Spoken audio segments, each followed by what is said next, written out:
जय जिनेन्द्र बंधुओं। आज का विषय बहुत ही गंभीर है और मैं अपने पूरे जैन संप्रदाय से अनुरोध करता हूं कि आप कोई हमारे चैनल का वीडियो देखें या ना देखें, कृपया इस वीडियो को अंत तक अवश्य देखिएगा, क्योंकि अगर आज आपने इस समस्या पर ध्यान नहीं दिया तो वो दिन दूर नहीं जब आपके बच्चे भी दूसरे धर्मों में कन्वर्ट हो जाएंगे। अभी तक तो जितने भी हमने मुद्दों पर बात की उसमें हमेशा ये दिखाया कि एक लड़की जो कहीं ना कहीं एक लव जिहाद का शिकार होती है, वो कैसे एक मुस्लिम युवक से प्यार कर बैठती है और वो धर्म परिवर्तन करा लेती है।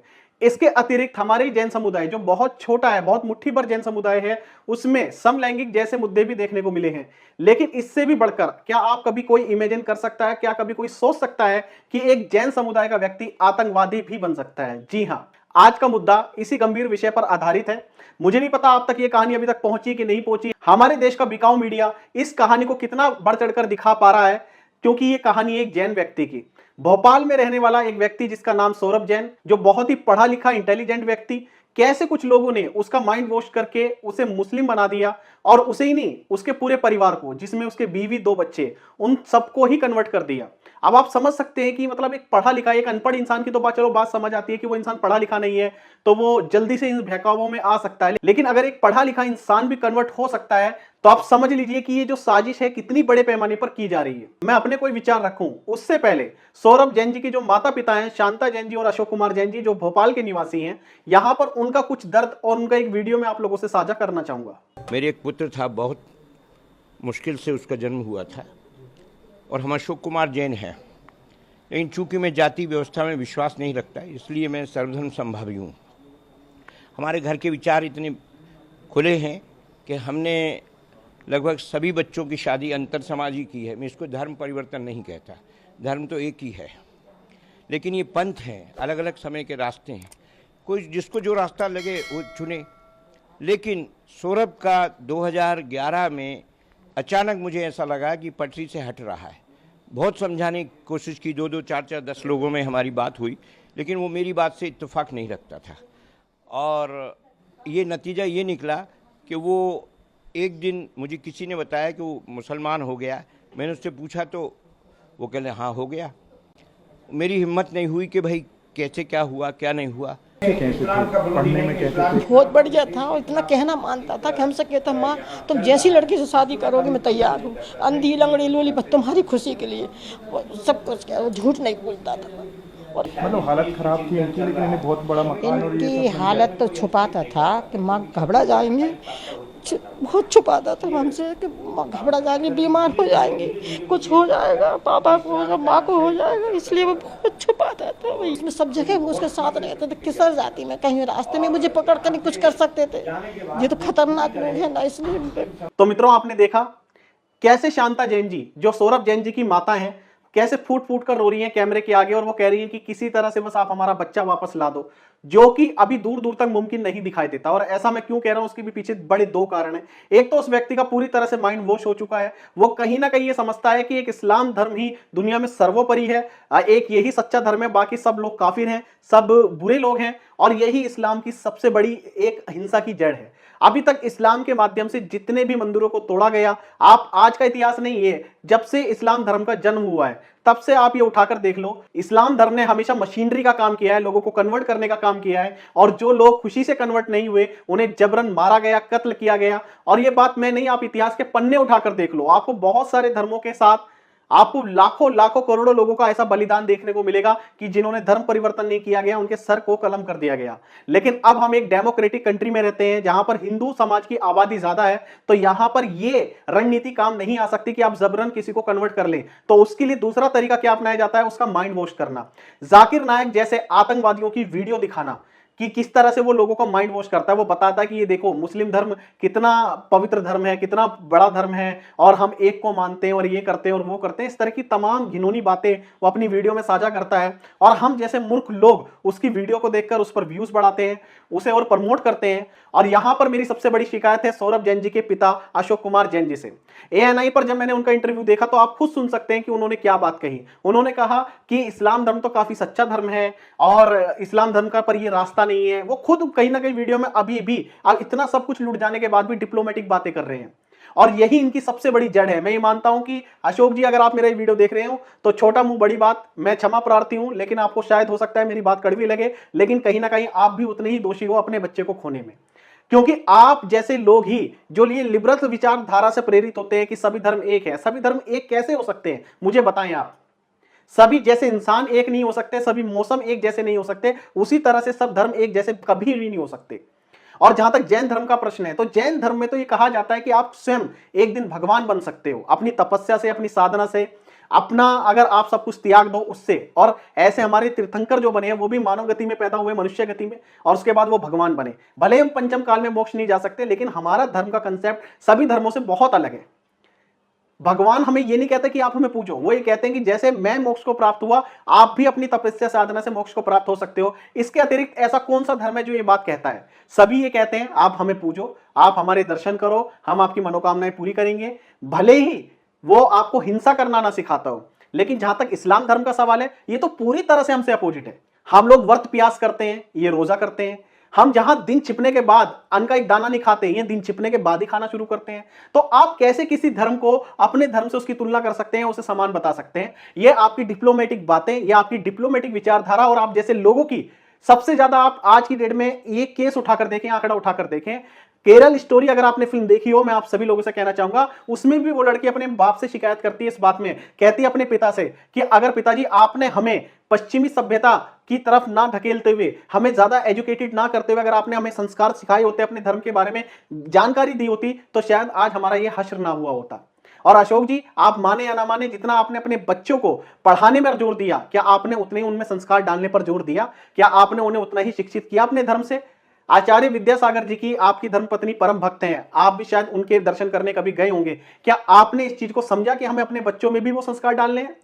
आपका बच्चा जब से मुस्लिम बना, आपकी खुद मैंने शांता जी का ये इंटरव्यू सुना एएनआई के माध्यम से, और उन्होंने कही ये बात कि हमारे वो बच्चे मदरसे जाने लगे। तो आप ये देखो, इस्लाम धर्म आज की डेट में फैलता क्यों जा रहा है? इतना हिंसात्मक धर्म होने के बाद, जिसे पूरी दुनिया में पसंद नहीं किया जाता। आप इस बात को समझ ले, यूएस के विजय पर आज भी कोई भी मोमडन पर्सन हो, उसे एक उसकी शक की निगाह से देखा जाता है। कहीं भी इस्लाम धर्म की छवि बहुत अच्छी नहीं है, कहीं भी अच्छी नहीं है। सबको पता है कि इस्लाम धर्म कहीं ना कहीं आतंकवाद को जन्म देता है, और ये हम सब देखते आ रहे हैं। लेकिन फिर भी हमारे देश में ऐसे बहुत सारे आपको लोग मिलेंगे जो डिप्लोमेटिक बात करते हैं, जो ये कहते हैं आतंकवाद का कोई धर्म नहीं होता, इंसानियत का कोई धर्म नहीं होता। ये जितनी भी बातें हैं, आप इनसे इस बात को समझ लीजिए कि कहीं ना कहीं हम अपने धर्म का विनाश करते जा रहे हैं। और दूसरा व्यक्ति जिसका ये पहले से एजेंडा सेट है कि हमें तो अपने धर्म को ही बढ़ाना है, कोई भी मुस्लिम व्यक्ति आप मुझे बता दें, मैं सब लोगों की बात तो नहीं करता, लेकिन 90% लोगों को मैंने बहुत ही कट्टरपंथी देखा है योगा करने। अगर कोई व्यक्ति पार्क में आता है ना, मैं खुद अपनी आंखों देखिए, आपको किस्सा बता रहा हूं आप सभी लोगों को, मैंने खुद इस बात को देखा है कि जो ओम ओम की ध्वनि से हम जो जाप करते हैं, मंत्र जाप करते हैं, जिससे हमारी नसें खुलती हैं, वो ओम तक बोलना उचित नहीं समझते। अब आप ये देखिए कट्टरपंथी की क्या भावना है।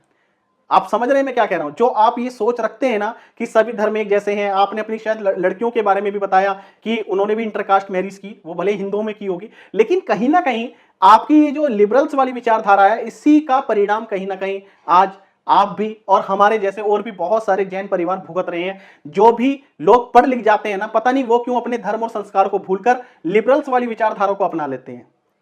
इस विचारधारा को अपना लेते हैं, अरे इंसानियत सबसे बड़ा धर्म है और इन धर्म में कुछ नहीं रखा। अगर नहीं रखा होता तो फिर हमारी आइडेंटिटी का क्या ही मतलब है? फिर तो जैन लगाना छोड़ देना चाहिए, फिर तो इंसान लगा लो अपने आगे, या कुछ भी मत लगाओ। ऐसे भी कुछ लोग नास्तिक मिलते हैं। आस्था का केंद्र क्या है? हमें सब धर्मों का सम्मान करना जरूरी है, लेकिन मानना अपने धर्म को चाहिए। और मैं बिल्कुल ये नहीं कहता कि जैन धर्म सर्वोपरि है, लेकिन जैन धर्म की कुछ ऐसी बातें हैं जो आपको किसी भी अन्य धर्म में नहीं मिलेंगी। तो सबसे पहले हमें खुद अपने धर्म के बारे में शिक्षित होना बहुत जरूरी है। मैं खास तौर पर उन पेरेंट्स को कह रहा हूं जिनके बच्चे अभी छोटे हैं या यंग हैं, आप इस बात को बहुत अच्छे से समझ लें। अगर आप अपने बच्चों को इस बात की खुली छूट दे रहे हैं कि वो इंटरकास्ट मैरिज करें, लव मैरिज करें, जो मर्जी करें, बच्चे सुनते नहीं है, तो भाई आपके नहीं सुनते, मुस्लिमों के बच्चे कैसे सुन रहे हैं? क्या वो इतने संस्कारी हैं? क्या उनके अंदर इतने ज्यादा मतलब ये चीजें डाली जा रही हैं? तो कहीं ना कहीं वो बचपन से, मैंने पहले भी एक वीडियो में ये बात कही थी कि वो अपने बच्चों को पढ़ाई लिखाएं या नहीं, मतलब भले ही वो बच्चा पढ़े लिखे नहीं, लेकिन मौलवी उसे ये धर्म की शिक्षा, उसके अंदर ये धर्म का बीज पहले से ही बोते आते हैं। मदरसों में वो बच्चे जाएंगे, उनके घर में मौलाना आएंगे और उन्हें अपने धर्म के बारे में बताएंगे कि ये धर्म ही सबसे बढ़िया है। उनकी हिंसा की जड़ ये है। मैं आपको ये नहीं कहता कि आप ये पाठ पढ़ाएं अपने बच्चों को कि जैन धर्म सर्वोपरि है, लेकिन आप कम से कम ये तो बताएं ना कि जैन धर्म का इतिहास कितना प्राचीन है। अवसरपणी युग, प्रथम काल सुखमा, उसके बाद एक और सुखमा, फिर सुखमा दुखमा, फिर दुखमा सुखमा, फिर दुखमा, फिर इसके बाद घोर दुखमा। तो अगर ये चीजें मैंने नहीं पढ़ी होती तो आज शायद मैं भी आप लोगों जैसी विचारधारा से प्रेरित होता। कम से कम आप अपने बच्चों को ये उनमें संस्कार डालें। अब ये तरीका आपको खोजना है कि आपका बच्चा किस तरह से धर्म से जुड़ सकता है। कुछ बच्चों को कहानियां बहुत अच्छी लगती हैं। आप अपने जो छोटे बच्चे हैं, 2 साल 4 साल 5 साल के जो बच्चे हैं, उन्हें कहानियां सुनना अच्छा लगता है। हमारे जैन धर्म में कितनी प्राचीन कहानियां हैं, कुलभूषण देशभूषण की, इसके अतिरिक्त बहुत सारी हैं। और सबसे ज्यादा मुझे गलत ये लगता है कि मैंने पहले भी इस बारे में बात की है कि हमारे जैन धर्म का जितना भी पैसा है वो दिखावे में बहुत खर्च होता है। आप मंदिरों पे मंदिर बनाए जा रहे हो। आप इस बात को नहीं समझ रहे कि हमें मंदिरों से ज्यादा हमें यहां पर शिक्षा के केंद्र बनाने हैं जो जैन धर्म की शिक्षा लोगों को दे सकें। और यहां पर सबसे जरूरी पेरेंट्स को भी शिक्षा देना जरूरी है। वो तो चलो प्रवचन के माध्यम से थोड़ी बहुत जानकारी मिल जाती है, कहीं ना कहीं हमने धर्म को ये समझ लिया यार ये तो बड़े बूढ़े का काम है, हम क्या ही करेंगे। और हमें अपने धर्म के तौर तरीके बदलने पड़ेंगे। हमारे साधुओं को भी इस बात पर बहुत ध्यान देने की जरूरत है। पर मुझे पता नहीं क्यों लगता है, मुझे इस चीज की बड़ी टीस है कि हम कहीं ना कहीं सभी लोग मुद्दे से भटकते जा रहे हैं। हम अपने बच्चों को पैसा बढ़ाने की तो अकल देते हैं कि देख तेरे बाप ने 2 रुपए कमाए, तुझे 4 रुपए कमाने हैं, और तेरी अगली पीढ़ी फिर 8 बनाएगी उस पैसे को। लेकिन इस बात की अकल नहीं दे रहे कि भाई ये जो 2 रुपए भी मैंने कमाए हैं और एक अहिंसा वाले मार्ग से कमाए हैं, कैसे हम अपने धर्म में प्रगति कर सकते हैं, कैसे हम अपने धर्म को बढ़ा सकते हैं और इस पैसे का कैसे सदुपयोग किया जा सकता है। मैं आपसे अभी भी इस बात को कहता हूं, अभी भी समय है, संभल जाइए।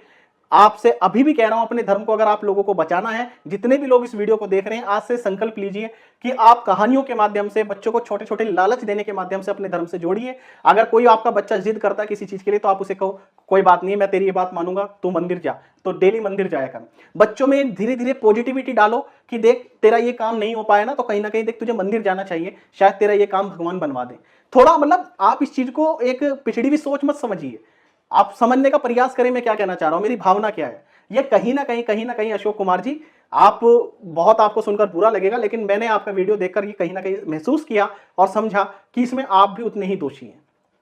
आप भी उतने ही दोषी हैं। अगर आपने भी अपने बच्चों को ये समझाया होता, अपनी जैन धर्म की सही शिक्षा दी होती, और इस बात में ना पढ़ते हुए कि सभी पंथ एक हैं, सभी धर्म एक है। सभी धर्म एक कभी भी नहीं हो सकते। जैसे सभी मौसम एक जैसे नहीं है, सभी इंसान एक जैसे नहीं है। ऊंच नीच कहते हैं इंसान ने बनाई है, सब बेकार बातें हैं। जब से चलती आ रही है, जैसे सृष्टि है वो वैसा ही दर्जा रहेगा, हम उसे नहीं बदल सकते। हाँ, हम इतना जरूर कर सकते हैं, अगर भगवान ने हमें ऊंचा बनाया तो हम नीचे वाले को नीचा महसूस ना करें, और हमें नीचा बनाया तो हम अपने कर्मों से खुद को ऊंचा कैसे कर सकते हैं। लेकिन आप इस बात को कहें कि ऊंच नीच में फर्क नहीं होता है। हमारे व्यवहारों में भी अंतर है। अगर कोई व्यक्ति हमारे ज्यादा प्रिय है, हम सबको एक जैसा प्यार नहीं दे सकते, सबका एक जैसा सम्मान नहीं कर सकते। उनके कर्मों के, उनके व्यवहार के, उनके ओहदे के आधार पर भी जब हम फर्क करते हैं तो ये आप बदल नहीं सकते हो। आप इस बात को बहुत अच्छे से समझ लें और कृपया अपने बच्चों को संस्कार दें कि मानव जन्म मिलना ही सबसे ज्यादा दुर्लभ है, और मानव जन्म के बाद भी अगर आपको जैन धर्म में आपका जन्म हो गया, जैन कुल में जन्म हो गया, तो ये तो बहुत बड़ा सौभाग्य है। मतलब जो हमें पैदा होते ही जो मिल रहा है, हम उसकी कदर नहीं कर रहे। हम अपने बच्चों को, मतलब मुझे ऐसा लग रहा है कि भगवान ने हमें मर्सिडीज दे दी और हम उसे मारुति समझ के चला रहे हैं। मतलब हम ये सोच रहे हैं यार जैन धर्म में ही तो पैदा हुए हैं, क्या हो गया, कोई जैन में हो गया, कोई हिंदू में, कोई मुसलमान में, कोई सिख में, कोई ईसाई में। नहीं, जैन धर्म में पैदा होना ही अपने आप में बहुत बड़ी बात है, बहुत बड़ी सौभाग्य की बात है। आप शिक्षा शिविर लगाएं, जैसे बचपन में शिविर लगा करते थे, अभी भी लगते हैं, लेकिन ये शिविर का ट्रेंड खत्म ही होता जा रहा है। अब कहाँ कितने मंदिरों में शिविर लगते हैं। बच्चों को छोटी छोटी चीजों को लालच होता है। मैं अपने बचपन में शिविर में जाता था, लालच होता था। स्थानक में भी शिविर लगा करते थे, लालच होता था, अरे आज वहां से एक बिस्कुट मिलेगा, फ्रूटी मिलेगी। कितने रुपए के आते हैं सामान, आप लाखों लाखों करोड़ों करोड़ों रुपए दान में दे देते हैं। अगर ये शिविर लगाएंगे, बच्चों को शिक्षित करेंगे, कितने बच्चों को अपने 24 तीर्थंकर के नाम नहीं आते, बच्चों को छोड़िए माता पिता को नहीं आते। तो ये दुर्भाग्य नहीं है हमारे धर्म का, इससे बड़ा क्या दुर्भाग्य होगा। आप लोग बड़ी फराटेदार इंग्लिश बोल लोगे और पता नहीं ना जाने कितने आप एजुकेटेड हो, कितनी सारी डिग्रियां आपके पास, पर क्या ही लाभ है इन डिग्रियों का जब आप अपने धर्म की रक्षा नहीं कर सकते है, तो आप क्या ही कमा लोगे। धर्म क्या काम करता है, धर्म हमारी नींव है। अगर हमारी नींव ही मजबूत नहीं होगी तो उसके ऊपर कितनी भी आप माले बना लो तो वो आज नहीं तो कल वो मंजिल पूरी तरह से ढह जाएगी। और ये बात आप लोगों को पता नहीं क्यों समझ नहीं आती। आज आप लोग अगर अपने आप को समझोगे कि आज आपकी स्थिति क्या है, तो आप इस बात को समझ लें कि जो आज हम जिस ठर्रे पर खड़े हैं, आने वाले 20-30 सालों में हमारा धीरे धीरे विनाश हो ही रहा है। और हमारे कल्चर का विनाश हो रहा है तो टोटली हमारा विनाश हो रहा है। आप इस बात को बहुत अच्छे से जान लो, समझ लो।